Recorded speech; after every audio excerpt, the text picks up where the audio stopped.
Hello students, welcome back to my channel only study.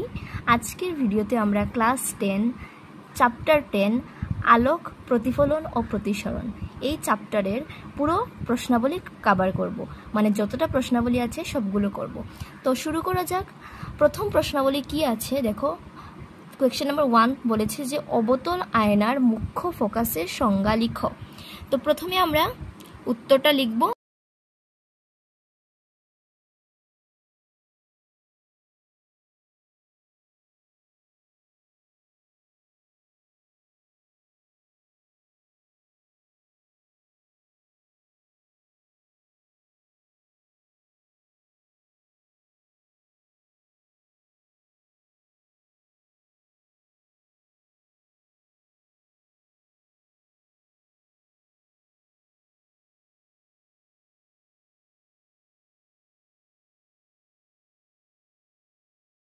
ডেফিনেশনটা কি হলো? মুখ্য অক্ষের সমান্তরাল কতগুলো রশ্মি অবতল আয়নায় আপতিত হওয়ার পর প্রতিফলিত রশ্মি আয়নার মুখ্য অক্ষের একটি বিন্দুতে মিলিত হয়।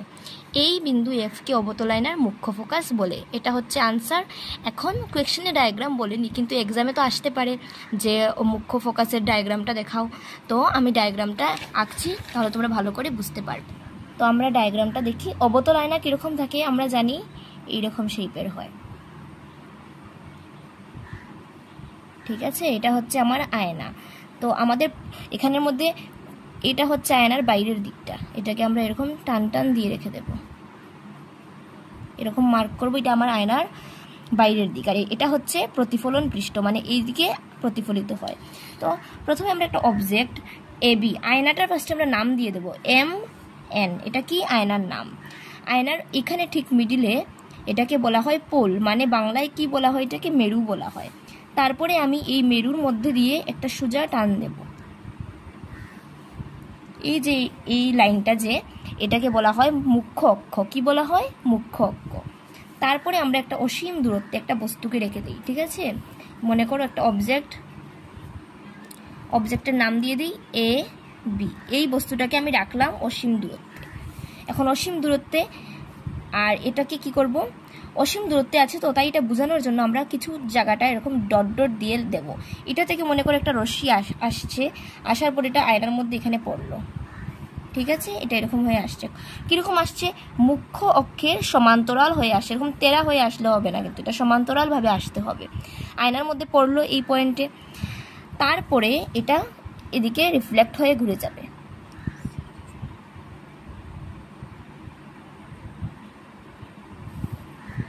দেখো এখানে এটা প্রতিফলিত হয়ে এদিকে এসে গেছে। এরো দিয়ে দেখাতে হবে, কিন্তু ডায়াগ্রামের মধ্যে এরোটা দিতে হয়। তারপরে এখানে আরেকটা আসছে সোজা ডট ডট দিয়ে। আচ্ছা, একটা কথা বলে দিই, তোমার আয়নার যে মানে আয়নাটা তো একটা বড় গোলক থেকে কাটা হয়েছে, ওই গোলকের নিশ্চয়ই একটা কেন্দ্র ছিল। তো ওই কেন্দ্রটাকে আমরা সি লিখি, মানে সেন্টার অফ কার্ভেচার। বাংলায় এটাকে কি বলা হয়? ভাঁজ কেন্দ্র বলা হয়। তো এখন আমরা কি করব? সির মধ্যে দিকে আসছে, এরকম যাচ্ছে অসীম দূরত্ব থেকে ডটেড রশ্মিগুলো এসে সির মধ্যে দিকে যাচ্ছে। তো যাওয়ার পর এটা সির দিকে যাচ্ছে, তো এটা কিন্তু সির দিকেই ঘুরে আসবে। যে রশ্মিটা সির দিকে যায়, এটা সির দিকেই ঘুরে আসে। তো এই জন্য আমরা উল্টা এরোটা দেবো, এদিকে এসেছে এদিকে ঘুরে যাচ্ছে। আর যেটা মুখ্য অক্ষের সমান্তরাল হয়ে আসবে, এটা এরকম ঘুরে যাবে। তারপরে নিচের দিক থেকে আরেকটা দেখিয়ে দেবে, এটাও দেখো অসীম দূরত্ব থেকে আসছে, তাই ফার্স্ট একটু জায়গা ডট ডট দেবে। তারপর এটা পুরো একদম সলিড লাইন ড্র করবে, এরকম আসছে। তারপরে এটা আগেরটা দেখো, উপরটা এখানে বাড়ি খেয়ে এটা নিচের দিকে ঘুরে এসেছে, এখন এটা প্রতিফলিত হয়ে এইদিকে ঘুরে যাবে। দেখো এই যে প্রতিফলিত রশ্মিগুলো, এটা তো আপতিত রশ্মি যেটা এসে পড়ছে, আর যেটা ঘুরে যাচ্ছে এটাকে বলা হয় প্রতিফলিত রশ্মি। তোমরা তো নিশ্চয়ই এটা জানো। তো এটাও দেখো আপতিত রশ্মি, আর এই যে ঘুরে যাচ্ছে এটা হচ্ছে প্রতিফলিত রশ্মি। এটা আপতিত রশ্মি, এটা প্রতিফলিত রশ্মি। তো সবগুলো প্রতিফলিত রশ্মি এই পয়েন্টে এসে মিট করেছে, মানে মিলেছে এখানে। তো এই জন্য এই পয়েন্টকে বলা হয় এফ। ওই যে পয়েন্ট এফ, এটাকে তোমার মুখ্য ফোকাস বলে। তো আয়না আঁকার সময় প্রথমেই তুমি আয়না আঁকবে, তারপর আয়নার নাম দেবে, মানে মেরু দেবে। তারপরে তুমি কি করবে? এখানে এফ আর সি। দেখো এফ আর সির ডিস্টেন্স যেটা হবে, এফ থেকে পির ডিস্টেন্স তো সেম হবে, কারণ আমরা জানি যে সি আর পির ঠিক মিডিলে থাকে এফ। বুঝেছো? তো এখন আমরা একটু ডেফিনেশনটা পড়ি। দেখো ডায়াগ্রামের সঙ্গে ডেফিনেশনটা বোঝার চেষ্টা করো। কি বলছে, মুখ্য অক্ষের সমান্তরাল কতগুলো রশ্মি অবতল আয়নায় আপতিত হওয়ার পর, মুখ্য অক্ষের সমান্তরাল, এটা আমাদের মুখ্য অক্ষ, তো এটার সমান্তরাল রশ্মিগুলো দেখো অবতল আয়নায় আপতিত হওয়ার পর প্রতিফলিত রশ্মিগুলো মুখ্য অক্ষের একটি বিন্দুতে মিলিত হয়। আমরা দেখলাম যে প্রতিফলিত রশ্মি মানে যে রশ্মিগুলো ঘুরে যাচ্ছে এগুলো মুখ্য অক্ষের একটা বিন্দু। কোন বিন্দু? এই যে বিন্দুটা ওইটাকেই কি বলা হয়? অবতল আয়নার মুখ্য ফোকাস বলা হয়। তো কি বলেছে, প্রতিফলিত রশ্মিগুলো মুখ্য অক্ষের একটি বিন্দুতে মিলিত হয়, এই বিন্দু এফকে অবতল আয়নার মুখ্য ফোকাস বলে। বুঝতে পেরেছো? নেক্সট কোয়েশ্চেন নাম্বার 2 কি বলছে, কোনো গোলকীয় আয়নার ভাঁজ ব্যাসার্ধ 20 সেন্টিমিটার, এর ফোকাস দৈর্ঘ্য কত? মানে কি বলেছে যে ভাঁজ ব্যাসার্ধ দেওয়া আছে, এখন আমাদের বুঝতে হবে ভাঁজ ব্যাসার্ধ মানে কি। আগের ডায়াগ্রামে দেখো আমি তোমাদেরকে একটু বুঝিয়ে দিই। এই যে C2P মানে ভাঁজ ব্যাসার্ধ, মানে এটাকে তো ভাঁজ কেন্দ্র বলা হয়। ভাঁজ কেন্দ্র থেকে মেরু পর্যন্ত যে দূরত্ব সেটাকে ভাঁজ ব্যাসার্ধ বলা হয়। মানে C2P ডিস্টেন্স, মানে C2P দূরত্ব, এটাকে কি বলা হয় আমি সাইডে লিখে দিচ্ছি, ভাঁজ ব্যাসার্ধ বলা হয়। বুঝতে পেরেছো? এটাকে কি দিয়ে ডিনোট করা হয়, মানে কি দিয়ে চিহ্নিত করা হয়? Capital R. ঠিক আছে, এই C2P ডিস্টেন্সটা হচ্ছে ক্যাপিটাল আর মানে ভাঁজ ব্যাসার্ধ। আর F2P মানে ফোকাস, যে মুখ্য ফোকাস থেকে মেরু পর্যন্ত দূরত্ব, লিখবো F2P, P মানে কিন্তু মেরু, মনে রাখবে, দূরত্ব। এটাকে কি বলা হয়? স্মল এফ লেখা হয়। কি দিয়ে লেখা হয়? Small F. আর মানে এটা কি? ফোকাস দৈর্ঘ্য। তো দেখো ফোকাস দৈর্ঘ্য এখানে এতটুকু তো এফ, আর এই যে সি পর্যন্ত এটা তো আর, তার মানে বোঝা যাচ্ছে আর বেশি বড়, আর এর অর্ধেক হচ্ছে এফ।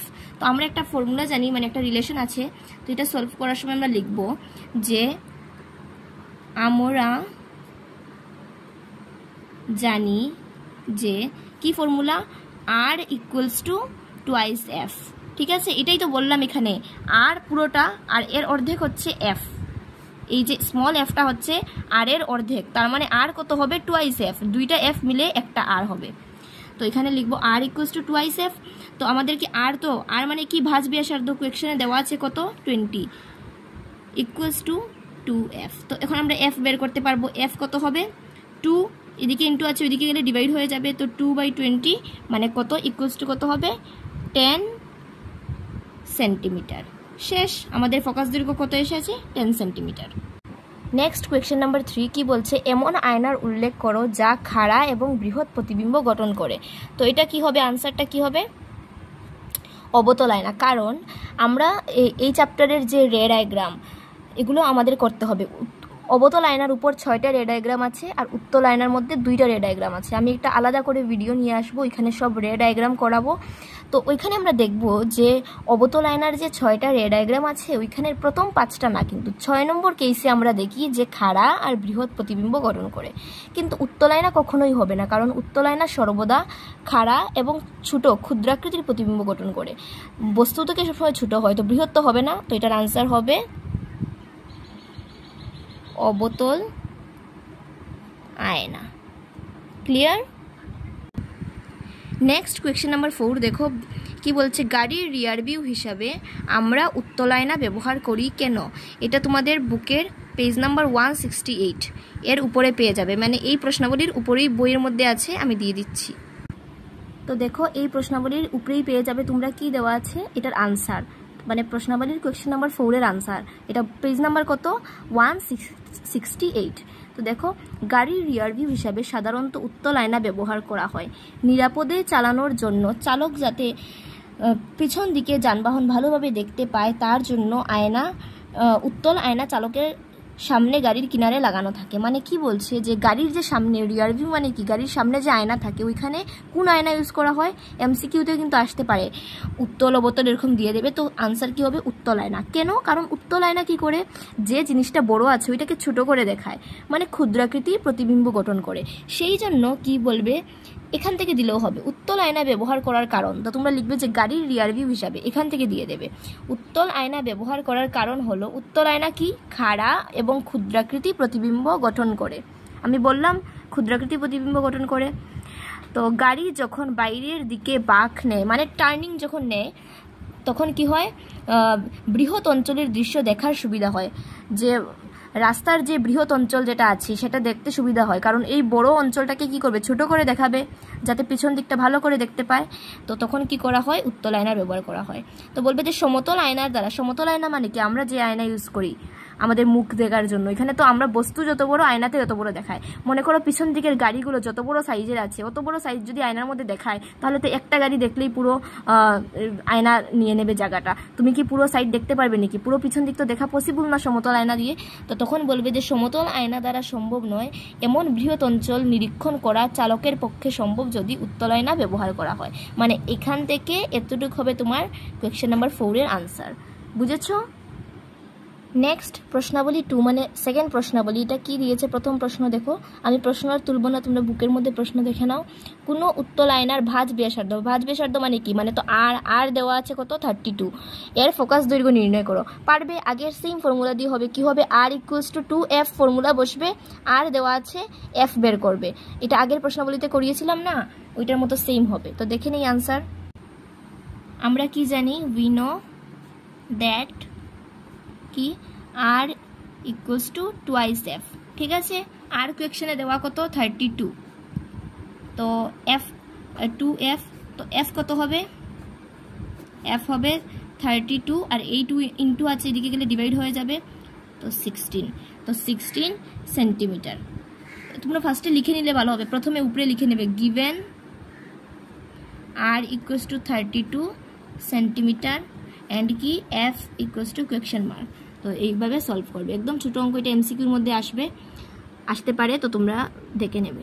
নেক্সট কোয়েশ্চেন নাম্বার 2 দেখো কি বলছে, অবতল আয়নার সম্মুখে 10 সেন্টিমিটার দূরে স্থাপন করা বস্তুর দ্বারা উৎপন্ন প্রতিবিম্ব যদি 3 গুণ বর্ধিত আকারের সদবিম্ব, এই কথাটা খেয়াল করবে, সদ প্রতিবিম্ব মানে কি, সদ হলে কি হয়, পরিবর্ধন বলো তো নেগেটিভ হয় না পজিটিভ হয়, সদ হলে পরিবর্ধনটা নেগেটিভ হয় মানে ঋণাত্মক হয়। তাহলে প্রতিবিম্বের অবস্থান মানে কি, ভি আমাদেরকে বের করতে হবে, প্রতিবিম্বের অবস্থান মানে ভি, আর বস্তুর অবস্থান মানে কি, ইউ তো আমাদেরকে দেওয়া আছে 10 সেন্টিমিটার দূরে স্থাপন করা আছে। তো চলো আমরা একটু সলভ করি। তো প্রথমে আমরা লিখে নেব গিভেন বা দেওয়া আছে, লিখবে কি দেওয়া আছে, ইউ মানে কি, আমি লিখে দিচ্ছি এখানে, ইউ মানে হচ্ছে বস্তুর দূরত্ব, ঠিক আছে, বস্তুর দূরত্ব হচ্ছে ইউ। কত বস্তুর দূরত্ব, 10 সেন্টিমিটার দেওয়া, তো কিন্তু এর আগে আমরা একটা মাইনাস সাইন লাগাবো, কেন, কারণ আমরা জানি যে বস্তুর দূরত্ব, এটা আয়না হোক বা লেন্স হোক, উত্তল আয়না অবতল আয়না, সব সময় ইউটা তোমরা নেগেটিভ ধরবে, ঠিক আছে। কোয়েকশনে 10 দেওয়া থাকবে, কোয়েকশনে কিন্তু বলবে না যে মাইনাসটা লাগাও, এটা তোমার বুঝতে হবে যে বস্তু সবসময় কোন দিকে থাকে, আয়নার দিকেই থাকে, তো ওই সময় কি করতে হয়, আমাদের ইউটা সবসময় নেগেটিভ ধরতে হয়। তারপরে কি দেওয়া আছে, এম, পরিবর্ধন মানে কি, পরিবর্ধন,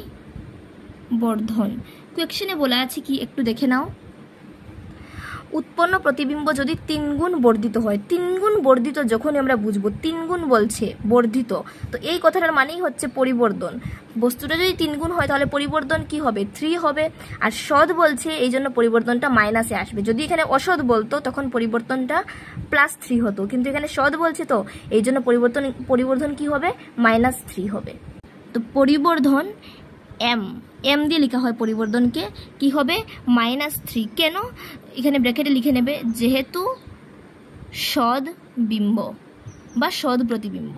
তো এখানে দেখো আমি লিখে দিচ্ছি, যখন সদ হবে তখন পরিবর্ধন কি হবে, নেগেটিভ হবে, ঠিক আছে, আর যখন অসদ তখন পরিবর্ধন, এই কথাটা মনে রাখবে কিন্তু এমসিকিউর মধ্যে আসতে পারে, পজিটিভ হবে। তো কোয়েকশন আমাদেরকে বলছে সদবিম্ব, এই জন্য 3 গুণ, তো এই জন্য 3 গুণটা 3 মাইনাস হবে সামনে, কারণ যেহেতু লিখবে সদবিম্ব। এখন আমরা জানি পরিবর্ধনের ফর্মুলা, আমরা কি জানি, এটা আমরা বইয়ের মধ্যে পেয়েছি, উই নো দ্যাট, পরিবর্ধন আর লিখছি না, এম লিখছি, এম মানে কি ফর্মুলা, -v/u, এটা হচ্ছে আমাদের আয়নার সময় পরিবর্ধনের ফর্মুলা। তো এম কত দেওয়া আছে কোয়েকশনের মধ্যে, -3, তো -3, ভি তো আমরা বের করবো, তো আমরা এখানে মাইনাস লিখে দেবো ভি। ইউ দেখো, ইউ কত, ইউ এর ভ্যালুটা কত, -10, তো লিখো -10। তো কাটা গেল, উপরের মাইনাস নিচের মাইনাস, তারপরে নিচে একটা লাইন দেখো, v/10 ইকুয়ালস টু কত এসেছে আমাদের -3। তো এই সাইডে করে নেই টান দিয়ে, দেখো অতএব v কি হবে, 10টা এদিকে ডিভাইড আছে ওইদিকে ইন্টু হয়ে যাবে, তো -3 × 10 মানে কত, -30 সেন্টিমিটার। মাইনাস এসেছে তো তো যখন মাইনাস হবে তখন মনে করো এটা কি আয়না বলছে, অবতল আয়না বলছে। তো অবতল আয়না কীরকম থাকে, আমি একটু সাইডে দেখিয়ে দিই ডায়াগ্রামটা। অবতল আয়না তো এরকম থাকে, এরকম শেপের হয় অবতল আয়না। তো যদি মাইনাস হয়, যদি ভিটা পজিটিভ হতো তাহলে প্রতিবিম্বটা এই সাইডে হতো, এইদিকে হলে পজিটিভ, কিন্তু তোমার ভি তো নেগেটিভ এসেছে মানে এই দিকে হবে, তো আয়নার দিকে হবে। তো লাস্টে একটা লাইন লিখবে, কি বলবো, বস্তুর অবস্থান আয়নার দিকে 30 সেন্টিমিটার দূরে। বুঝতে পেরেছো, ভি নেগেটিভে এসেছে। তো আমরা জানি এটা তো আমাদের অবতল আয়না, যদি নেগেটিভ হয় তাহলে প্রতিবিম্ব এই দিকে হবে, আর যদি পজিটিভ হয় তাহলে ডান দিকে, মানে পজিটিভ হলে ডান দিকে, নেগেটিভ হলে বাম দিকে। তো আমাদের নেগেটিভে এসেছে ভি, তো ডান মানে বাম দিক মানে কি, আয়নার দিক। এদিকে তো আমার আয়নাটা, এটা তো আয়নার পিছনের দিক, আর এটা হবে আয়নার সামনের দিক। তো আমরা লিখবো বস্তুর অবস্থান আয়নার দিকে, মানে আয়নার সামনের দিকে 30 সেন্টিমিটার দূরে। এখানে আবার লিখবে না যে -30 সেন্টিমিটার দূরে, কারণ আমরা অলরেডি বলে দিয়েছি তো আয়নার দিকে, আয়নার দিক মানেই নেগেটিভ বোঝাচ্ছে। তো এখানে আর মাইনাস দিতে হবে না, শুধু লিখবে 30 সেন্টিমিটার দূরে। তো দেখে নাও অঙ্কটা, বুঝতে পেরেছো? নেক্সট প্রশ্নাবলী 3 কি বলছে, কোয়েশ্চেন নাম্বার 1 হচ্ছে বায়ু থেকে আলোক তির্যকভাবে জলে প্রবেশ করছে। মানে আলোকের একটা রশ্মি কি করছে, বায়ু থেকে জলের মধ্যে প্রবেশ করছে। আলোক রশ্মি অবিলম্বের দিকে বেঁকে যায় না অবিলম্ব থেকে দূরে সরে যায়, কেন? মানে বলছে বায়ু থেকে আলো জ্বলে যাচ্ছে, তো অবিলম্বের দিকে যাবে না অবিলম্ব থেকে দূরে যাবে আলোক রশ্মিটা। তো এটা একটু ডায়াগ্রাম দিয়ে তোমাদেরকে বুঝিয়ে দিই, দেখো। তো সলিউশনটা দেখো, আমি ফার্স্ট লিখে দেবো এটা, কিন্তু ডায়াগ্রামটা তোমরা বুঝে নাও। মনে করো এটা তোমার একটা ঘন মাধ্যম, কি বললাম, এটা ঘন মাধ্যম। মনে করো এটা জল তো ঘন, মানে ঘন কার তুলনায়, বায়ুর তুলনায়। মনে করো বায়ু, বলেই দিয়েছে কোয়েশ্চেনে বায়ু থেকে জ্বলে যাচ্ছে। তো বায়ু কি, লঘু মাধ্যম, আর জল কি, ঘন, মানে ঘন মাধ্যম। তো এই একটা আলোকের রশ্মি মনে করো এরকম, এটা বায়ু থেকে এরকম জলের মধ্যে আসছে। তো আমাদের অবিলম্ব মানে নর্মাল, যেটা 90 ডিগ্রিতে থাকে আর কি, সারফেসের সঙ্গে 90 ডিগ্রি অ্যাঙ্গেলে আছে কি, অভিলম্ব। বাংলায় কি অভিলম্ব, আর ইংলিশে নর্মাল। তো অ্যাকচুয়ালি এই রশ্মিটা কোন দিকে যাওয়ার কথা ছিল, যেরকম আসছে এরকম সোজা যাওয়ার কথা ছিল, এরকম dot dot dot dot dot এরকম যাওয়ার কথা ছিল, কিন্তু এটা যাবে না এরকম, কারণ বায়ু তো লঘু মাধ্যম আর এটা তো ঘন মাধ্যম। তো যখন লঘু থেকে ঘন মাধ্যমে যায় তখন আমরা জানি কি হয়, অভিলম্বের দিকে বেঁকে যায়, মানে এরকম হয়ে যাবে। দেখো একটু ব্যান্ড হয়ে গেছে না, এটা তো স্ট্রেটলি এদিকে যাওয়ার কথা ছিল, কিন্তু গেল নাকি না, তো এটা অবিলম্বের দিকে বেঁকে গেছে। তো আমি তোমাদের এখানে লিখে দিই যে লঘু থেকে ঘন, লঘু থেকে ঘন হলে কি হবে, যখন লঘু থেকে ঘন যাবে তখন অভিলম্বের দিকে যাবে। কি, আলোক রশ্মি কি হবে, অবিলম্বের দিকে যাবে। আর যখন উল্টাটা, ঘন থেকে লঘু মাধ্যমের দিকে আলোক প্রবেশ করবে তখন কি হবে, অবিলম্ব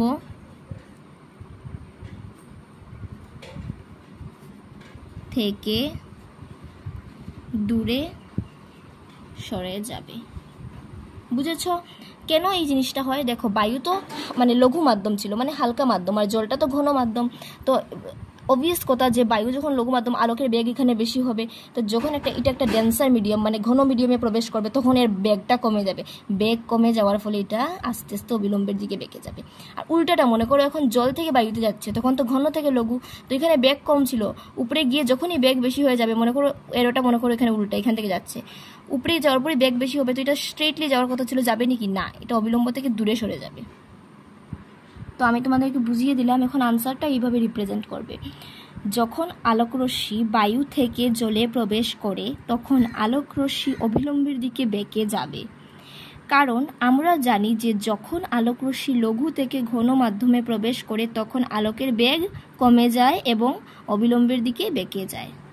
তো এটা হচ্ছে আনসার। নেক্সট কোয়েশ্চেন নাম্বার 2 কি বলছে, আলোক বায়ু থেকে কাছে প্রবেশ করছে। এখন কোথা থেকে কোথায় যাচ্ছে, বায়ু থেকে কাছে যাচ্ছে। যার প্রতিসরাঙ্ক, কার প্রতিসরাঙ্ক? কাচের প্রতিসরাঙ্ক কত দেওয়া? 1.5। কাছে আলোকের বেগ কত হবে, মানে বেগ বের করবে কোথায়? কাচের মধ্যে। আর যদি শূন্যে আলোকের বেগ কত? 3 × 10⁸ মিটার পার সেকেন্ড। এই যে আলোকের বেগ যে বায়ুতে, এটা তোমাদের মুখস্থ রাখতে হবে। এখানে কোয়েকশনে দেওয়া আছে, এক্সামে নাও দিতে পারে, তো তোমাদের এটা মুখস্থ রাখতে হবে।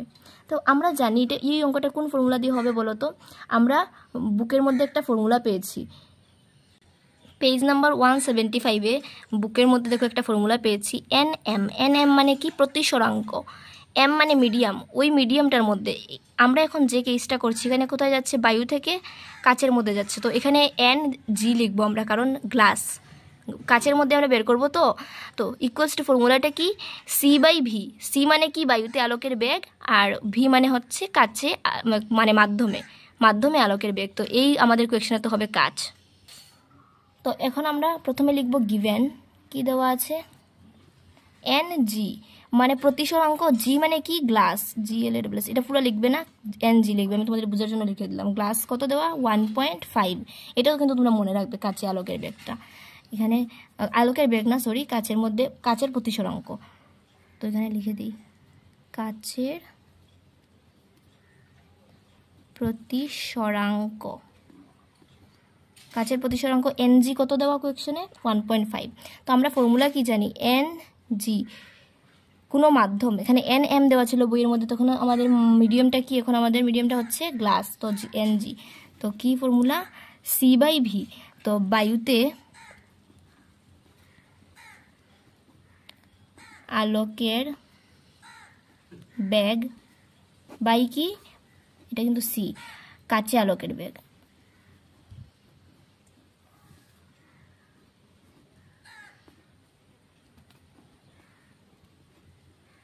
মানে ব্র্যাকেটে লিখে দিই VG, মানে আর ব্যাগ ভেলোসিটি কোথায়? গ্লাসের মধ্যে। তো ইমপ্লাইজ দাও, এটা কত দেওয়া? NG কোয়েকশনের মধ্যে দেওয়া 1.5। 1.5 ইকুয়ালস টু বায়ুতে আলোকের বেগ কত? এটা মুখস্থ রাখবে, 3 × 10⁸ মিটার পার সেকেন্ড, ঠিক আছে? আর কাচে আলোকের বেগ মানে VG, এটা তো তোমরা বের করবে, তো এটা VG। তো দেখো এই যে VGটা এদিকে ডিভাইড আছে, এদিকে গেলে ইন্টু হয়ে যাবে, VG ইন্টু কত? 1.5 ইকুয়ালস টু কত আছে? 3 × 10⁸। তারপরে VG 1.5 ইন্টু আছে, এদিকে ডিভাইড করে নিয়ে যাও। এটা কিন্তু এক লাইনেই করতে পারতে, এটা এখানে যাবে আর এটা নিচে আসবে। 1.5 আর উপরে কত আছে? 3 × 10⁸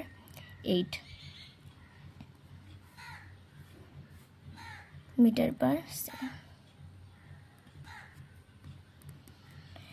এখন দেখো 3-কে 1.5 দিয়ে ডিভাইড করবে, রাফের মধ্যে করো, এটা তো জানাই আছে 2 আসবে। কাটাকাটি করলে দেখো 1.5-কে যখন আমরা 2 দিয়ে ইন্টু করবো কত আসবে? 5 × 10, হাতের 1 থাকবে, 2-এ 2 আর হাতের 3, পয়েন্ট আছে, 1 ঘর আগে পয়েন্ট, দেখো 3 এসে গেছে। মানে 1.5-কে যদি 2 টাইমস করি তখন আসবে, তো কাটাকাটি করলে কত? 2 আসবে, ইন্টু এটা যেটাকে কাটলাম 2 আসবে, 10⁸ মিটার পার সেকেন্ড। তো অতএব আমরা আনসার কি হবে? আনসার হবে কাচে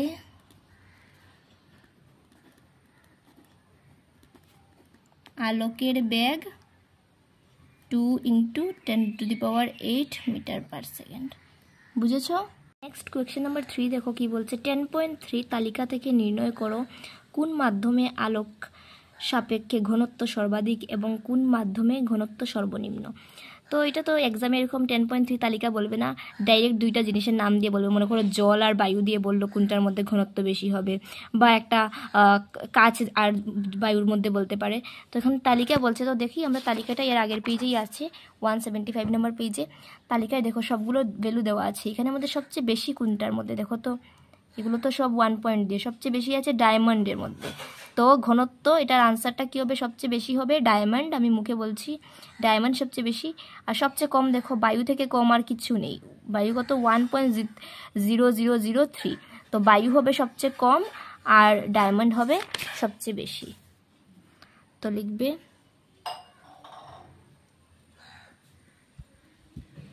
সর্বাধিক ঘনত্ব কোথায় হবে? ডায়মন্ড। আর সর্বনিম্ন ঘনত্ব কোথায় হবে? বায়ু। ঠিক আছে, নেক্সট দেখো কোয়েশ্চেন নাম্বার 4, তোমাকে কেরোসিন, টারপিন এবং জল দেওয়া হয়েছে। কোন মাধ্যমে আলোকের বেগ সবচেয়ে বেশি? তালিকা তথ্য ব্যবহার করো। এক্সামে তো আর তালিকা দেওয়া থাকবে না, তো এই 3টা জিনিস দেওয়া আছে, কি কেরোসিন, টারপিন আর জল। তো আমরা দেখি একটু তালিকার মধ্যে। দেখো কেরোসিনটা দেওয়া নেই তালিকার মধ্যে, তোমরা অ্যাড করে নেবে। কেরোসিনের হবে 1.44, বা জল বলছে না, হ্যাঁ, তো জলের কত 1.33 আর কেরোসিন হচ্ছে 1.44। আর কি বলছিল টারপেন, তো এটার মধ্যে কত 1.47। তো যেটার প্রতিসরাঙ্ক মানে যেটার রিফ্লেকটিভ ইন্ডেক্স সবচেয়ে বেশি হবে ওইখানে কি হবে, বেগ সবচেয়ে কম হবে। কারণ আমরা দেখো উপরে একটা ফর্মুলা পেয়েছি না, NM = C/V। তো N যত ছোট হবে ভি কিন্তু অত বড় হবে, কারণ ভি যদি বেশি হয় তাহলে সি থেকে ডিভাইড করলে অবভিয়াসলি এটা কম আসবে। এটা ইনভার্সলি প্রপোর্শনাল, তো NMটা ইনভার্সলি প্রপোর্শনাল মানে ব্যস্তানুপাতিক ভির। তার মানে ভি যত বাড়বে এটা তত কমবে। তো এখানের মধ্যে N মানে কি প্রতিসরাঙ্ক সবচেয়ে কম কার আছে, দেখো জলের 1.33, এটার 1.47, কেরোসিনের 1.44। তো সবচেয়ে কম জলের কত 1.33, তার মানে এটার মধ্যে বেগ সবচেয়ে বেশি হবে। তো এখানে আনসার কি হবে, বললো যে কোন মাধ্যমে বেগ সবচেয়ে বেশি, তো আনসার হবে জল। ঠিক আছে, এরপরে বলছে ডায়মন্ডের প্রতিসরাঙ্ক 2.42, এর প্রকৃত অর্থ কি? তো এখানে এখন দেখো NM এর জায়গায় কি হবে ND মানে ডায়মন্ড। তো বায়ুতে আলোকের বেগ বাই কি হবে মাধ্যমে আলোকের বেগ মানে ডায়মন্ডে আলোকের বেগ কত 2.42। তো লিখবে যে ডায়মন্ডের প্রতিসরাঙ্ক 2.42, এর অর্থ হচ্ছে কি বায়ুতে আলোকের বেগ এবং ডায়মন্ডে আলোকের বেগের অনুপাত 2.42। এটা আমি লিখে দিচ্ছি। নাম্বার 5-এর আনসার, ডায়মন্ডের প্রতিসরাঙ্ক 2.42, এর অর্থ হচ্ছে বায়ুতে আলোকের বেগ ও ডায়মন্ডে আলোকের বেগের অনুপাত 2.42। নেক্সট প্রশ্নাবলী 4, কোয়েশ্চেন নাম্বার 1 দেখো কি বলছে, লেন্সের ক্ষমতা ডায়োপ্টারের সংজ্ঞা লিখো। তো এটার আনসার লিখবে তোমরা কি 1 মিটার ফোকাস দৈর্ঘ্য, মানে ফোকাস দৈর্ঘ্যকে F বলা হয়, তো এটা ব্র্যাকেটে লিখে নেবে। 1 মিটার ফোকাস দৈর্ঘ্য থাকা লেন্সের ক্ষমতাকে 1 ডায়োপ্টার ক্ষমতা বলা হয়। মানে যে লেন্সের ফোকাস দৈর্ঘ্য কত হবে 1 মিটার হবে, তার ক্ষমতা কত হবে 1 ডায়োপ্টার, কারণ ক্ষমতার SI একক কি ডায়োপ্টার। নেক্সট কোয়েশ্চেন নাম্বার 2 দেখো, উত্তল লেন্স দ্বারা গঠিত একটি সূচের সৎ এবং উল্টা প্রতিবিম্বের দূরত্ব 50 সেন্টিমিটার। প্রতিবিম্বের দূরত্ব এখন আমাদের প্রথমেই লিখে নেব কি কি দেওয়া আছে ইনফরমেশনটা। প্রতিবিম্বের দূরত্ব দেওয়া আছে, প্রতিবিম্বের দূরত্ব মানে কি, মানে হচ্ছে ভি কত দেওয়া 50। এখন 50টা প্লাস হবে না মাইনাস হবে, দেখো সৎ আর উল্টা বলছে, তো এটা আমাদের উত্তল লেন্স, এটা তো আমাদের উত্তল লেন্স। তো সৎ হলে প্রতিবিম্ব এদিকে হয়, আর এদিকে যদি হয় তাহলে পজিটিভ, আর এদিকে হলে নেগেটিভ। তো আমাদের সৎ বলছে, তার মানে এই সাইডে হবে, এদিকে হলে কি হয় সৎ, আর এদিকে অসৎ। তো এই যে সৎ হবে এই জন্য আমাদের ভিটা কি হবে পজিটিভ হবে, মানে 50 সেন্টিমিটার প্লাস 50 সেন্টিমিটার। ঠিক আছে, তারপরে কি বলছে, সূচটি উত্তল লেন্সের সম্মুখে কত দূরে স্থাপন করতে হবে, মানে কতটুকু দূরে প্লেস করতে হবে, মানে বস্তুর দূরত্ব। এটা তো তোমাকে কোয়েশ্চেন করেছে কত হবে বস্তুর দূরত্ব, জানো না, এটা কোয়েশ্চেন মার্ক, কিন্তু বলছে কত দূরে স্থাপন করতে হবে যাতে কি হবে বস্তু এবং প্রতিবিম্বের আকার সমান হয়। তো আমরা কি জানি, যখন বস্তুর আকার আর প্রতিবিম্বের আকার সমান হয়ে যাবে তখন পরিবর্ধনের ভ্যালু কি হয় 1 হয়, পরিবর্ধন কত হবে 1 হবে। কোন সময় হবে আবার মনে রাখো, বস্তু আর প্রতিবিম্ব যখন আকারে সমান হবে। আর যেহেতু এটা সৎ প্রতিবিম্ব, সদের কেসে কি হবে মাইনাস আমাদের লাগাতে হবে, পরিবর্ধন যতই থাকুক না কেন এর আগে মাইনাস থাকতে হবে। তার মানে কি হলো আমাদের পরিবর্ধন -1। এখন আমরা লিখব M = পরিবর্ধনের ফর্মুলা কি আমাকে বলো, V/U in case of lens. এখন এটা লেন্সের কথা বলছে তো এই জন্য V/U হবে, যদি আয়না হতো তাহলে -V/U হতো। তো M কত -1, V কত 50, U কত, U তো বের করবে। আচ্ছা, তো এই ইউটা এদিকে ইন্টু হয়ে চলে আসবে, এদিকে ডিভাইড আছে তো এদিকে আসলে ইন্টু হবে, তো 1 এর সঙ্গে U ইন্টু হলে কত হবে ইউই থাকবে আর মাইনাস। তো মাইনাস ইউ ইকুয়ালস টু 50, তার মানে ইউ ইকুয়ালস টু কত, মাইনাসটা এদিকে আসবে, -50 সেন্টিমিটার। মানে আমরা কি করলাম, ইউটা বের করলাম। তো দেখো প্রথম কোয়েশ্চেনটা কিন্তু সলভ হয়ে গেছে, যে বস্তুর দূরত্ব কত, তো লিখবে যে অতএব বস্তুটি 50 সেন্টিমিটার দূরে স্থাপন করতে হবে। বলেছিল তো আমাদেরকে কোয়েকশনে যে লেন্সের সম্মুখে কত দূরে স্থাপন করতে হবে, তো তোমরা লিখবে যে বস্তুটি 50 সেন্টিমিটার দূরে স্থাপন করতে হবে, বা এখানে লিখতে পারো যে লেন্সের সম্মুখে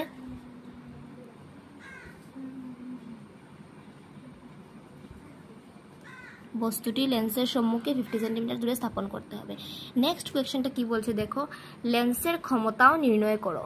ক্ষমতা নির্ণয় করবে, তো ক্ষমতার নির্ণয় করতে হলে ফার্স্টে আমাদের কি বের করতে হবে, ফোকাস দৈর্ঘ্য বের করতে হবে। কারণ আমরা জানি ক্ষমতা, লিখো যে ক্ষমতা মানে কি, পি, পি আমাদের ক্ষমতার সিম্বল, 1/f, 1/f মানে এফ মানে কি, ফোকাস দৈর্ঘ্য। তো ফোকাস দৈর্ঘ্য তো দেওয়া নেই, আমরা বের করব। আমরা একটা ফর্মুলা জানি যে 1/v minus 1/u equals to কত, 1/f। এরকমও লিখতে পারি 1/f ইকুয়ালস টু কি, 1/v মাইনাস 1/u। এটা লেন্সের ক্ষেত্রে, এটা হচ্ছে লেন্সের সূত্র, ঠিক আছে। তো 1/f তো তুমি বের করবে, তো 1/v, ভি তোমার কত আছে, ভি কত কোয়েকশনে দেওয়া, 50 দেওয়া, মাইনাস 1/u, ইউ কত দেওয়া, -50 দেওয়া,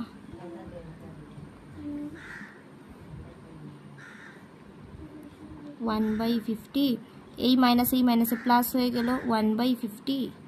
এখানে আর হবে না, এখন নেক্সট পেজে দেখে নিই কি এসেছিল, 1/f ইকুয়ালস টু 1/50 প্লাস 1/50, তারপরে হবে 1/f ইকুয়ালস টু 50 আর 50 তো 50 থাকবে, আর উপরে 1 প্লাস 1 কত হলো, 1/f ইকুয়ালস টু 2/50।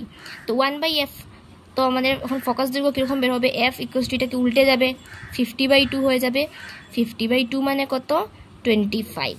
অতএব ফোকাস দৈর্ঘ্য কত এসেছে, 25 সেন্টিমিটার। সব কিছু কোয়েশ্চেনে সেন্টিমিটারে দেওয়া ছিল, তো এটাও সেন্টিমিটারে এসেছে।